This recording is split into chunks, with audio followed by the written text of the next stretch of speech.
परिषद वाढीव घरपट्टी विरोधात राष्ट्रवादी काँग्रेसचे गांधीगिरी आंदोलन. कोपरगाव नगर परिषदेची सर्वसाधारण सभा गुरुवार दिनांक 25 जून 2026 रोजी पार पडत असताना वाढीव घरपट्टीच्या मुद्द्यावरून राष्ट्रवादी काँग्रेस पक्षाने आक्रमक भूमिका घेत अनोखे गांधीगिरी आंदोलन केले. शहरातील नागरिकांवर लादण्यात आलेली वाढीव घरपट्टी तात्काळ रद्द करण्यात यावी या मागणीसाठी राष्ट्रवादी काँग्रेसच्या नगरसेवकांनी व पदाधिकाऱ्यांनी नगरसेवकांना गुलाब पुष्प देऊन आंदोलन केले. वाढीव घरपट्टीमुळे सर्वसामान्य नागरिकांमध्ये तीव्र नाराजी असून नगर परिषद प्रशासनाने हा निर्णय मागे घ्यावा अशी मागणी यावेळी करण्यात आली. आंदोलनादरम्यान राष्ट्रवादी काँग्रेसच्या कार्यकर्त्यांनी आणि नगरसेवकांनी शांततेच्या मार्गाने गांधीगिरी करत आपल्या भावना व्यक्त केल्या. मात्र उपनगर अध्यक्ष जितेंद्र रणशूर यांना गुलाब पुष्प देण्याच्या वेळी काही काळ गदारोळ निर्माण झाला. दोन्ही बाजूंच्या पदाधिकाऱ्यांमध्ये शाब्दिक चकमक झाल्याने वातावरण काहीसे तणावपूर्ण बनले. दरम्यान वाढीव घरपट्टीचा निर्णय रद्द होईपर्यंत नागरिकांच्या प्रश्नांसाठी संघर्ष सुरूच राहील असा इशारा राष्ट्रवादी काँग्रेसच्या पदाधिकाऱ्यांनी दिला. या आंदोलनाची शहरात दिवसभर चर्चा रंगली होती. SG मराठी न्यूज चॅनलसाठी संतोष जाधव, कोपरगाव. घरपट्टीचा ठराव हा 2021 ला झालेला आहे. आम्ही कोणताही निर्णय घेतलेला नाही. हा आदरणीय कलेक्टर साहेबांच्या सूचनेनुसार ही अख्ख्या महाराष्ट्रात एक मिनिट ऐका अख्ख्या महाराष्ट्रात याची अंमलबजावणी चालू आहे. आम्ही सुद्धा जनतेचा हिताचाच निर्णय घेतोय. उलट याची मुदत ही 31 मार्च होती. परंतु मी ज्यावेळी आलो त्यावेळी मी स्वतः सांगितलं का लोकांना हरकती घ्यायला 1 महिना द्या, त्याशिवाय कोणतीही घरपट्टी करायची नाही. म्हणून आपण 1 महिना हरकतीला दिलेला आहे. तो सर्वानुमते शहराच्या हिताचाच निर्णय आम्ही घेणार आहोत. ही घरपट्टी आम्ही लादलेली नाही.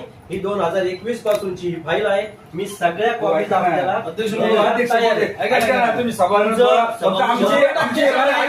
आमची राष्ट्रवादी काँग्रेसतर्फे तुम्हाला शहरातील नागरिकांच्या वतीने कोपरगाव शहरातील लोकांची जी घरपट्टी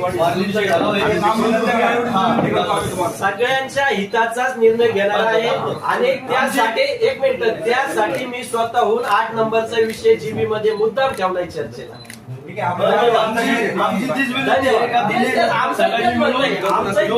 शहराला जी लादली जात आहे घरपट्टीची आम्ही या घरपट्टी विरोधात हे केलं आंदोलन 2015-2021 ला झाली आणि त्याच्यानंतर 2021 पासून शासनाच्या मार्गदर्शनाखाली हे सगळं चालू आहे.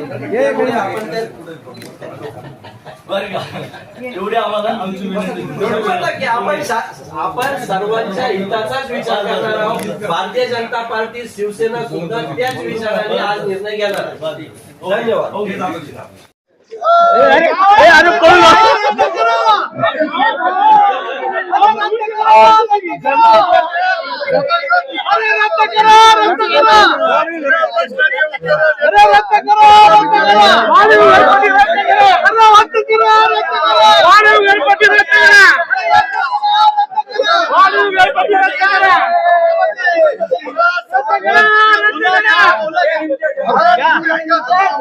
तुम्ही मला फुल देत असाल, मी फुल घेतो.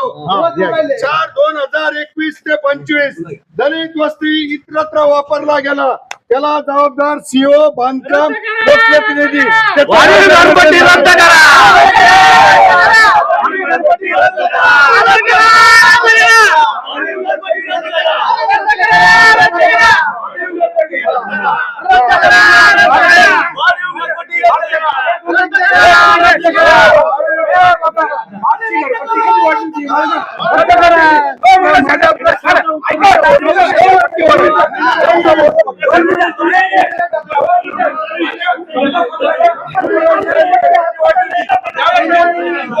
तुम्ही सरकारमध्ये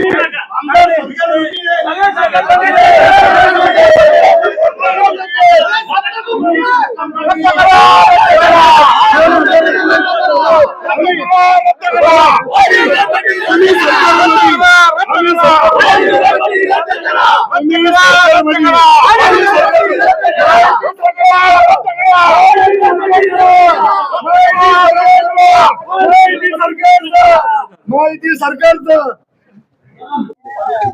आज तुम्ही या ठिकाणी नगर परिषदेच्या आवारामध्ये एक आंदोलन करता आणि जे काही नगरसेवक येत आहे त्यांना तुम्ही फोन देत आहे, काय कारण? कारण असे की कोपरगाव शहराची जी वाढीव घरपट्टी झाली आहे त्यासाठी राष्ट्रवादी काँग्रेसने 2 दिवसाचं धरणे आंदोलनही धरलं होतं. नगरपालिकेच्या अधिकाऱ्यांनी त्यांना स्थगिती दिली होती आणि आज जनरल मीटिंग आहे कोपरगाव नगरपालिकेची, त्या संदर्भात त्याचा ठराव आहे. तर आम्ही सगळ्यांना गुलाबाची फुलं देऊन त्यांना एक विनंती करतोय की कोपरगाव शहरातील जनतेवर जो काही बोजा पडलेला आहे तो बोजा त्यांनी रद्द करावा आणि कोपरगाव शहरातील नागरिकांना राहत द्यावी आणि 1 रुपयाही घरपट्टी वाढवू नये, त्यासाठी आम्ही संपूर्ण सत्ताधारी पार्टीच्या नगरसेवकांना विनंती करतो.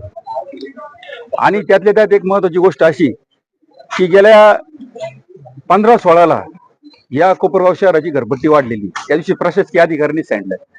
तर मला तुमच्या माध्यमातून एक सांगायचं आहे का 15-16ला कोपरगाव शहराचा लोकप्रतिनिधी कोण होत, त्यांनी तिथे यावेळेस का थांबवले नाही, पण 21ला ज्यावेळेस ते आलं त्यावेळेला आमदार आशुतोष दादा काळे यांनी ती घरपट्टी थांबवली आणि 21ला थांबलेली पट्टी आज 26ला परत कस काय वरती आली, आज सत्ता कोणाची? म्हणजे हा सगळा विषय आमदार आशुतोष दादा काळे या कोपरगाव शहरातील जनतेवर जो काही बोजा पडत होता त्या बोजाला आशुतोष दादांनी नकार दिला आणि त्याच्यामुळे ती पट्टी 15-21 पासून पडली नाही. पण आज 5-6 महिन्यापूर्वी जी सत्ता परिवर्तन झालेले यांनी पहिल्या विषयात हा विषय वरती घेतला आणि कोपरगाव शहरातील घरपट्टी वाढीचा त्यांचा तो विषय आहे, तो त्यांनी सगळ्यांनी स्वखुशीने त्यांनी सत्ताधाऱ्यांनी तो निर्णय घरपट्टी वाढीचा रद्द करावा यासाठी आम्ही आज सगळे राष्ट्रवादी काँग्रेसचे नगरसेवक पदाधिकारी या ठिकाणी आलो.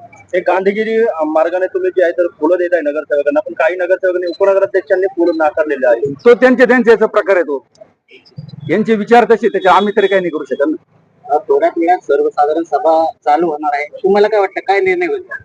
आमच्या नगरसेवकांच्या वतीने तर आम्ही त्या ठरावाला कोपरगाव शहरातील जनतेचा टॅक्स वाढवून घरपट्टी वाढवून म्हणून पूर्ण सभागृहामध्ये आमच्या पार्टीचे जे नगरसेवक आहे ते त्या बाजूने राहतील, बाकी समोरच्यांचं काय ते आम्हाला माहिती नाही.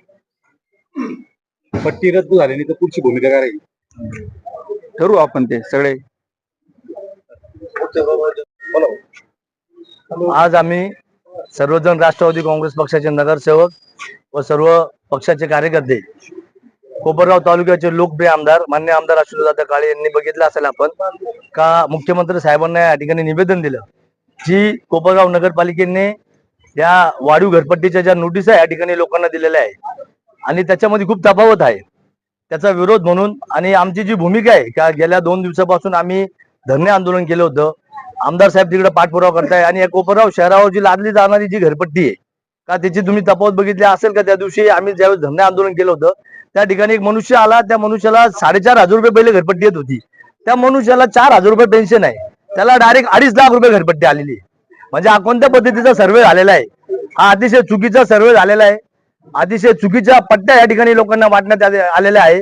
आणि आज 25 तारखेला आज जनरल बोर्डमध्ये तो विषय या ठिकाणी घेण्यात आलेला आहे आणि त्या विषयाचा अनुसरून आज आम्ही सर्व नगरसेवकांना आज एक गांधीगिरीच्या माध्यमातून आम्ही त्यांना सर्वांना विनंती करतोय का आपल्याला ह्या सगळ्या कोपरगावच्या शहरातल्या लोकांनी आपल्याला या कोपरगाव शहराची सेवा करण्यासाठी या ठिकाणी निवडून दिलेले आहे, कोपरगावचे विकास काम करण्यासाठी निवडून दिलेले आहे, कोपरगावच्या लोकांना त्रास देण्यासाठी या ठिकाणी निवडून दिलेले नाही.